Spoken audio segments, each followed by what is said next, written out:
It's time to deploy the power of scarcity in your e-commerce business. It's the eCommerce Master Plan podcast. Here to help you solve your marketing problems and grow your e-commerce business. Cutting through the hype to bring you inspiration and advice from the e-commerce sector and beyond. Here's your host, Chloe Thomas. Hello and welcome. It is brilliant to have you here listening into this episode because I have a brilliant guest who is sharing some tactics that aren't going to cost you a penny, but which are going to help you sell more products at a higher price point, which, let's face it, has got to be good news, hasn't it?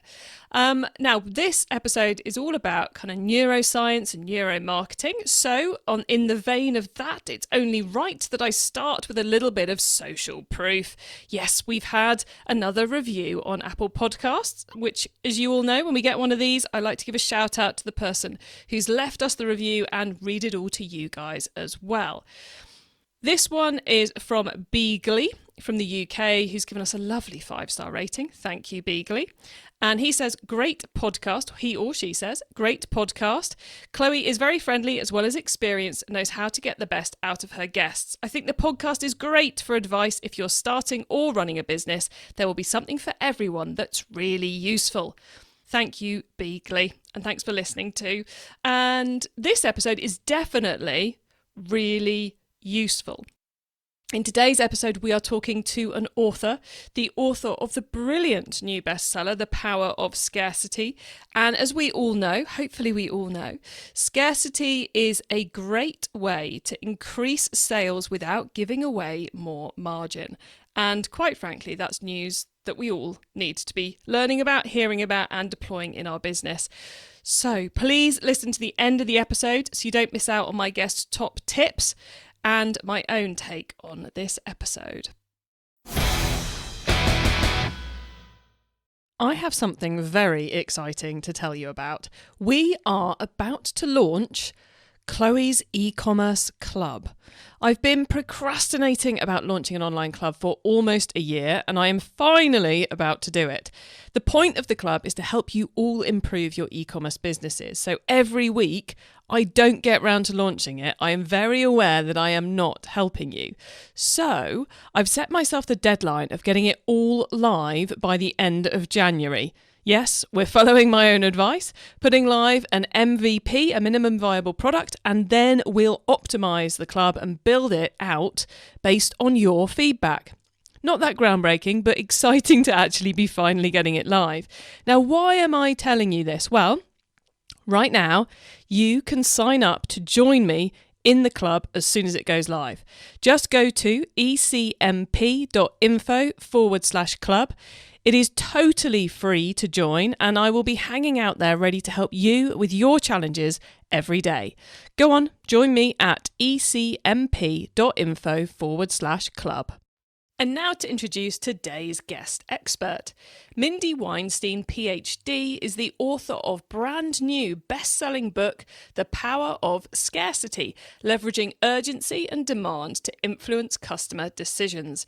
She's a leading expert in digital marketing and the founder of the digital marketing firm Market Mindshift. Hello, Mindy. Hello, thank you for having me today. Well, thanks for coming on and congrats on being a bestseller already. Thank you. That's always brilliant in the world of books. Always a big relief, I find, when you get that to that point. Absolutely. Well, what led you to decide to write The Power of Scarcity? That is a really good question. So for me, what started me on that whole journey, I was working on my PhD, and part of the PhD program is you do a dissertation that you research for years and you defend and you do all those things.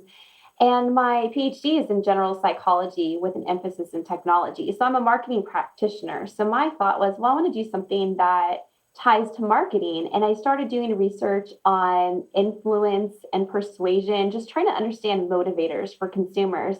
And then I came across the principle of scarcity. And, we've heard scarcity before, but I quickly realized that it's a lot more complex than I ever knew as a marketer, and that there's different types and that they apply to different audiences, and there's just so much and that goes into it. And it was really interesting. So that was my dissertation, and I defended my dissertation and about to graduate. And then COVID hit. So I still did graduate, but COVID hit. And then the toilet paper craze, like where everyone was going out and snapping up toilet paper and all those other things. And I thought, oh, wow, I am actually watching all of this research that I've been doing play out in the public. Then it made me realize, there's so much information on scarcity in terms of academic research, what research psychologists know, but it's not out there for businesses. And that's when I realized at that point, watching the world, things is going crazy over scarcity, that this is really a book. And this information should be out there to help businesses because it's a very, very powerful, really tool to use. And so that's what caused the whole thing to happen. It's one of those ones which, as consumers, we know scarcity works if we stop to think about it for a second. As a marketer, I know scarcity is powerful. I'm constantly on a stage or on a podcast going, you should be using scarcity in your marketing. It's going to improve your results, but never really getting into the nitty gritty of what that actually means and how to actually leverage it. And I think it's weird for us, a marketing tactic we talk about so often. I've been in marketing for 20 years. This is the first book I've come across that actually goes in depth on it. It's mad. It is. And that's why, like I said, when I saw this research, here I've been doing marketing and seeing like all this information that exists. And a lot of the studies that were done would show that certain types of scarcity would draw certain people. Then, there's been research that we've done that shows when it doesn't work. It just is interesting. And I was like you, I was really surprised there wasn't already something out there, but I just felt like there's a disconnect between the business world and the academic world. And I really wanted to bridge that with this information. And the other thing is make it in a way that everyone can understand it too. I expect all of us could somehow manage to get our hands on the neuroscientific dive in to try and work out the answers and then try and extrapolate, but you've done it for us. So Mindy, you mentioned a couple of times that there are different types of scarcity. So for any good marketer should be going, oh, that's intriguing. What does this mean? This means multiple marketing campaigns. So how many types of scarcity are there, and what can you give us a quick what they are, and then we'll dive into each of them in a bit more detail? Of course. So there's 4 different types of scarcity. And that's something, again, really important to understand out the gate, because I think a lot of us think of scarcity and we think of the messages we've seen as consumers that say, buy now, running out, things like that. But that's just one type. So there are 4 types that we know exist. There's time-related scarcity. So that's a time restriction of some type. And we'll break it down as we go, but think of sales and promotions and things like that. Then there is supply-related scarcity, where that's usually a supply, could be a supply shortage or just a restriction on the amount of supply that goes out. There's demand-related scarcity, where something is running out or is sold out because of popularity. And then there's limited edition, which limited edition is actually technically part of supply-related scarcity, but I break it out because limited edition is a whole nother tactic and it speaks to different people. So what's great about limited edition is that you can easily do like a limited edition bundle, product bundle, like you can come up with certain packaging. There's so many things you can do, but it really does still speak to scarcity. Diving in on that limited edition one, so we'll start with the last one and then we'll go back and do the others. That limited edition one, I think it's the one where we feel like we have some level of control over the scarcity. So it kind of fits as the most obvious marketing tactic, but it doesn't mean we have to have like 10 numbered editions of something, does it? We can be a bit more creative with it than that. You can definitely be creative, and brands have been doing different things with limited edition, depending on what it is you're selling. I mean, if it's something that you're producing, doing a limited edition packaging is something that you can do. You're not changing the product itself, or you could do some type of variation on the original. But you don't even have to do that. If it's something, your e-commerce, you're selling different manufacturers' products, you can do limited edition, like I said, bundles. And that's why I like to mention that, key it up to certain holiday events, things like that. And it's not that that's going to necessarily cost you money. It's just a matter of making something so it is limited. And a lot of companies will do that, and they do that successfully. one thing with limited edition too is that's going to draw people in who want to feel like they're unique, like they got something that was unique. That's something not everybody has. And I just want to give you one example, and it's actually from the home shopping networks. And so I was really lucky to interview Kevin Harrington. So he was one of the original sharks on Shark Tank. And he also very heavy in the home shopping network side of things, inventor of the infomercial, all that. So we were talking, and he was just even describing, sometimes we might sell something on the home shopping networks, and, it's a pot and pan set. But to make it so it's limited edition, add an extra pot lid, and now it's limited edition. So it doesn't, and I thought, that's so interesting because a lot of this that we're going to talk about today, it's not, again, things that are going to cost you a bunch of money or you have to be this huge company. Throw something a little bit extra in there and limited edition, you got it. I love the fact you mentioned the shopping networks, because I think watching a good infomercial or a good shopping network is one of the best ways to upskill your neuromarketing abilities, because they are amazing at it.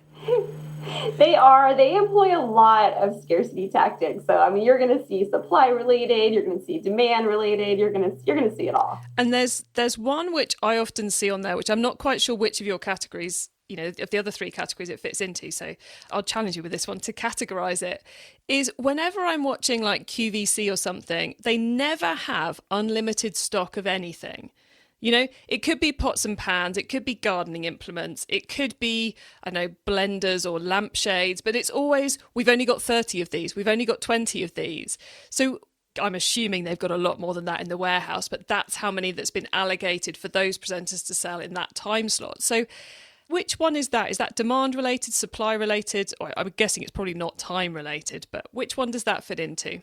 So supply related, because there is only a certain number of units. And it is interesting because that is one of the questions that I had when I was talking to Kevin, because we were talking about that. And he said, no, we really well only have that amount of quantity.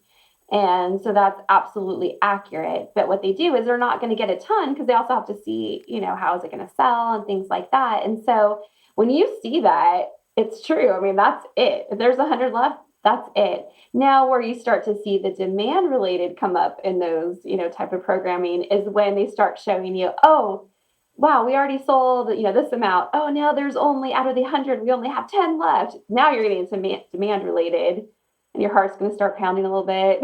You want to make sure you get that item. Got it. So supply related is we've got X in the warehouse, and then demand can actually play into that when we've already sold 50, there's only 50 left. They can play together. They can play together.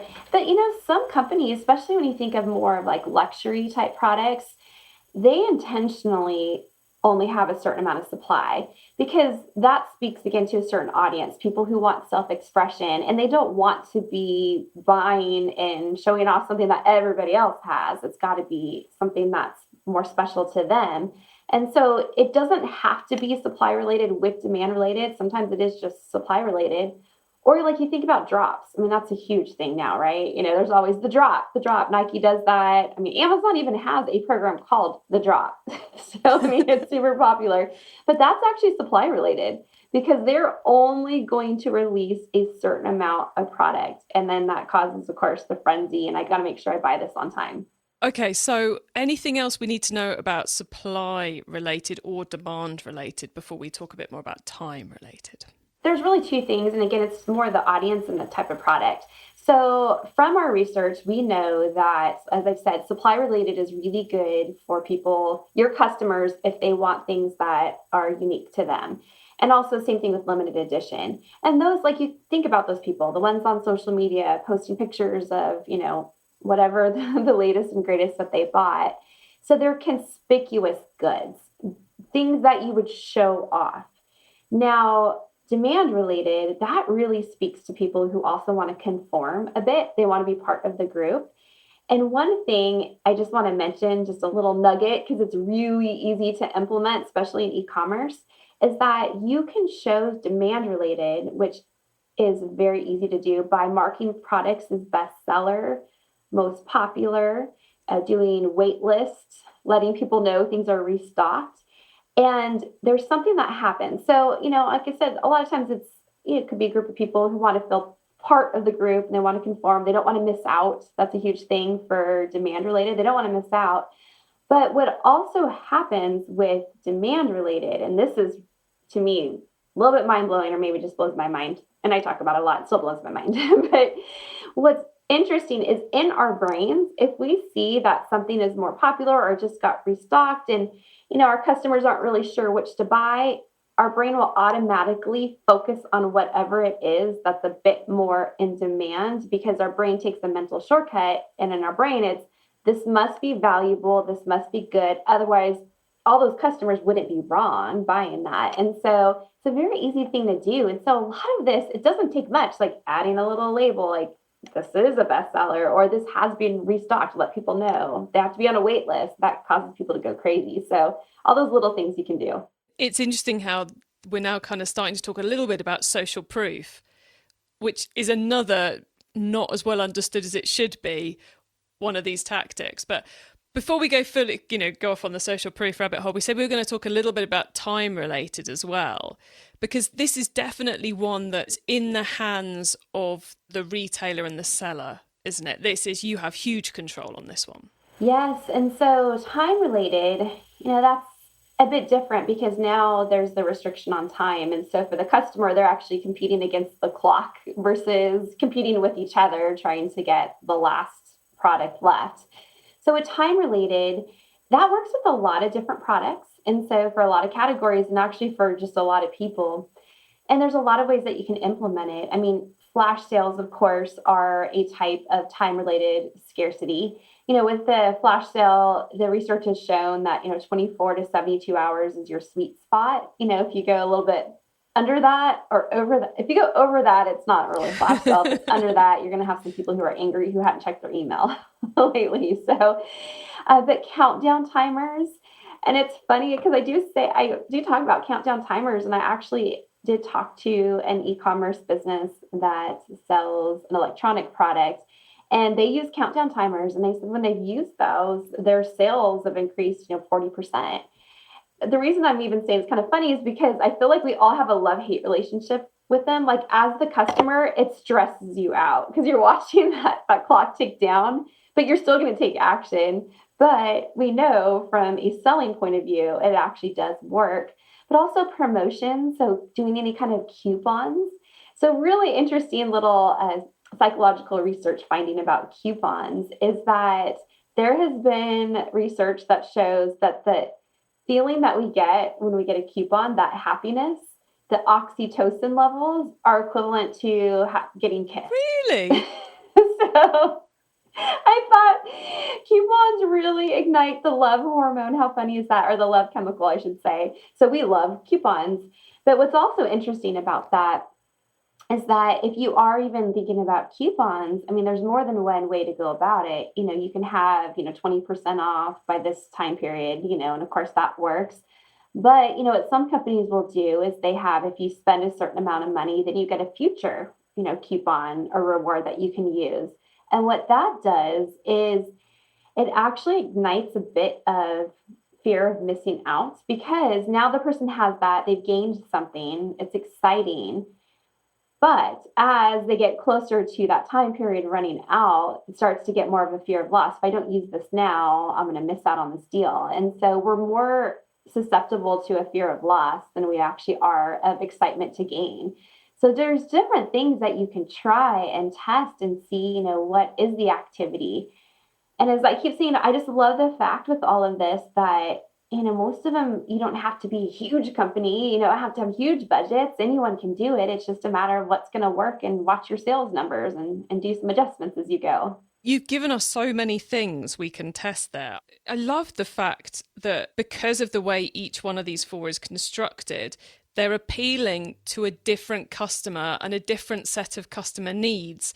So I'm thinking if I was in charge of someone's marketing calendar at the moment, I'd be looking to test different ones in front of and see who responds in order to so what I'm trying to say is, Mindy, is it right that we should try and mix them up and do multiple of these across the year, across the month, because they're going to appeal to a different group of customers? Yes, I would mix them up. Now, if you are, though, truly in a category that's luxury and high end, demand related is probably not going to work as good. You can still test it, but that's just for what we know from research. But absolutely. I mean, time related, like I said, that works for across the board. Limited edition, people like that. That's not a difficult one. And then the other two, supply and demand, it matters which type of category you're in, but absolutely test them out because I think it's important too, like you said, break it out a bit so you know what's working versus combining a bunch of things together and you don't really know which one was the most appealing part that caused your customers to take action. Which is interesting because my next question was going to be, can we stack them up together? Which obviously we lose the knowledge of which one's making the most impact, but sometimes the sum of the parts is greater than the individual parts and sometimes it isn't. So if we stack them and had like, I don't know, a limited edition t-shirt where we've only got 10 and they're only available until midnight Saturday, and then halfway through we send an email that goes 5 have already gone, which I think I've ticked all 4 boxes there. Is that clever, or is that we're doing law of diminishing returns type stuff? No, I mean, it's still clever. And the thing is with limited edition is there's going to be a finite supply. Like you're not going to be making those, across the board. So you can do that. It's just what I was saying is trying to figure out what was the actual trigger. That's the only thing. You're still going to get good results with that. And I know a lot of brands that do that. Okay, and I know this is a bigger brand, but McDonald's, they had their huge release of their adult Happy Meal. And I don't know if that was just a US thing or if it was a global, but that was limited edition. And there's only a certain amount of supply, of course. And then the demand was insane. I mean, people started selling the toys on eBay for hundreds of thousands of dollars. And so that, is a little bit of a combination. So it's just a matter of, though, trying to figure out which one was the trigger. E-commerce Master Plan is supported by some of the greatest companies in the e-commerce sector. Here's a reminder of who they are. Do you, like me, have a bit of a software tools habit? Well, I love a good tool and the impact it can have on my business. For me, a good tool is one that solves a problem we have, that can save me and my team time, that improves performance, and where the price is 100% worth it. That's why I've always got an eye on the latest tools to appear on AppSumo. Not heard of it? AppSumo is a site where you can buy key software tools for your business once and own them forever. For example, we use a tool I bought from AppSumo in 2020 for $49 to schedule all our Twitter, LinkedIn and Facebook posts. In fact, whilst creating and promoting this very episode, me and the team will have used at least 10 tools I've bought from AppSumo. I'm a big fan. So go on, check out what's on offer right now by going to ecmp.info/AppSumo. That's ecmp.info/APPSUMO. And I bet you'll find a brilliant solution for at least one of your problems. Go to ecmp.info/AppSumo. Do you want more traffic to your online store and to increase your sales? Yoast SEO, the most used SEO tool in the world, is here to help you do just that. It's your personal coach for writing product descriptions that rank high in the search engines, and it takes care of your technical SEO automatically. With Yoast SEO installed on your Shopify or WooCommerce site, you will increase your chances on rich results, quickly optimize your meta tags, and beat your competitors. I use Yoast to improve the SEO across all our websites, and you can join me now and install Yoast SEO for Shopify or WooCommerce today. Just go to ecmp.info/Yoast to sign up. That's ecmp for e-commerce masterplan.info/YOAST. So ecmp.info/YOAST. It's time for the top tips round. Okay, I love this section because it gives me and our listeners some really quick ideas for taking our businesses to the next level. Mindy, are you ready for the top tips? I am. I'm ready. Excellent. Okay, the book top tip. If everyone listening to this podcast agreed to take Friday off and read a book to make their business better, which book would you recommend? Ooh, okay. One of my favorite books is Influence, and that's in the same category as my book. And I actually know Dr. Robert Cialdini, who's a brilliant, brilliant research psychologist. And so definitely a good one because you even talked about social proof. He gets into all of that. And I feel like so much of what you learn is things you can apply in business and also your personal life too. I may have tried some of those things on my kids, my teenagers, and they might do laundry and be happy about it now. And that is a brilliant recommendation for a book. But yeah, it is historically it's the go-to for all these kind of things from a marketing perspective. But I think I'm going to be putting my copy of your book next to it on the bookshelf, most definitely. Great. Okay, the traffic top tip. Which marketing method do you either prize above all others or think doesn't get the press it deserves? So, really it's figuring out and honing in on the actual words that people are looking for. And so some of that could still be, scarcity related, like we're talking about. But I do feel like, consumers, their online behaviors have changed. You think about how that works, and it's not, sometimes they'll just put the product name, but a lot of times it's that they're having a question, they're putting in this long phrase. And so just making sure you're capturing all of those people and giving them information and then applying scarcity tips. I think that's really a huge thing that can make a difference. Nice. There you go, guys. It's about getting your messaging right and understanding those keywords.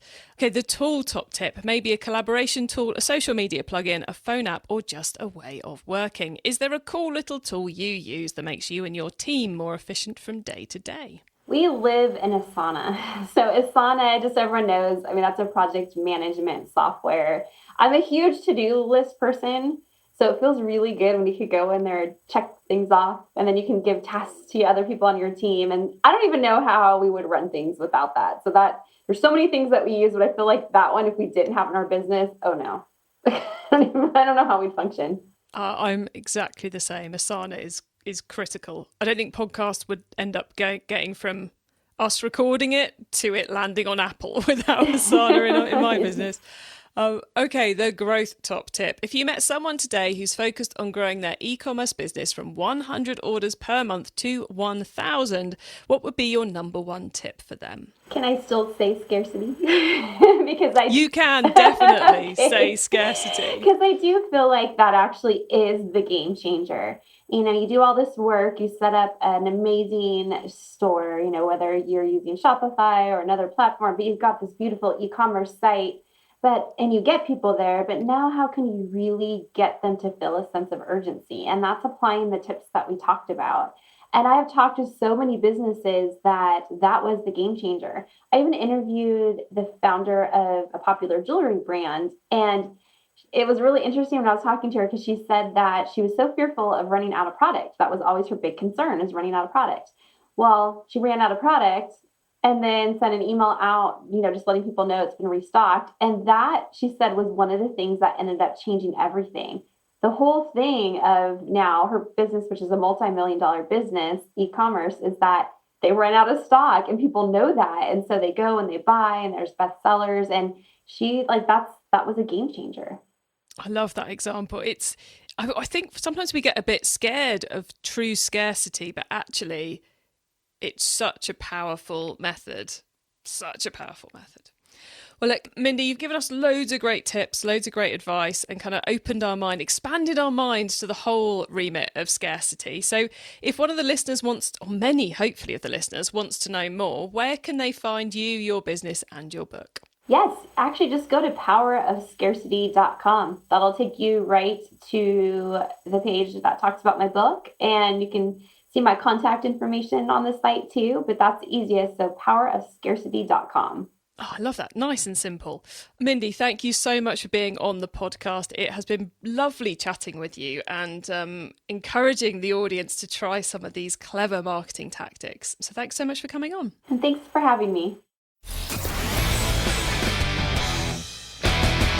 So I'm loving chatting with Mindy there. And I have to say, I think if you are looking to improve the performance of your business, especially on the profit side of things, as well as the sales volume side of things, you need to have a read of The Power of Scarcity and add those tactics. We were talking about those 4 different types of scarcity into your marketing plans. Utter no-brainer from my perspective. And what I think is particularly interesting in terms of how she's separated those out is making it really clear the different types of customer and the different types of customer desire that each of them appeals to. So there's a huge amount of opportunity there. This is definitely one of those things. If you build it into your marketing activity, you will be saving yourself margin, which is what we all want to be doing right now. To get your hands on the notes from today's show, including those top tips and links to what we've mentioned, head over to ecommercemasterplan.com/podcast or go to ecmp.info/the number of this episode, and then you'll go straight to the correct episode page. We've also put a couple of additional listening recommendations there for you, which includes a couple of e-commerce brands who deploy these tactics very well and talk about it in the episodes, and another episode we did that's kind of with another author, which is all about persuasion and neuromarketing, etc. So you'll find that there too. What you'll also find when you get to the website is a way to add yourself to our email list. That will mean you don't miss out on any of the other things I share to help you improve your business. If you were on our email list, you would already know about this brilliant book because I shared it with our email audience shortly after we recorded this episode. So for the fastest track for what's going on here, be on that email list. Now, if you liked this episode, you can find all our episodes with e-commerce book authors at ecmp.info/authors.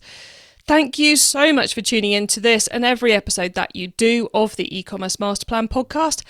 I bring you a new interview every week because I want to inspire and help e-commerce business owners like you to succeed and thrive with your businesses, including progressing along the path to net zero. So if you know someone this show can help, please tell them to listen to the e-commerce master plan podcast.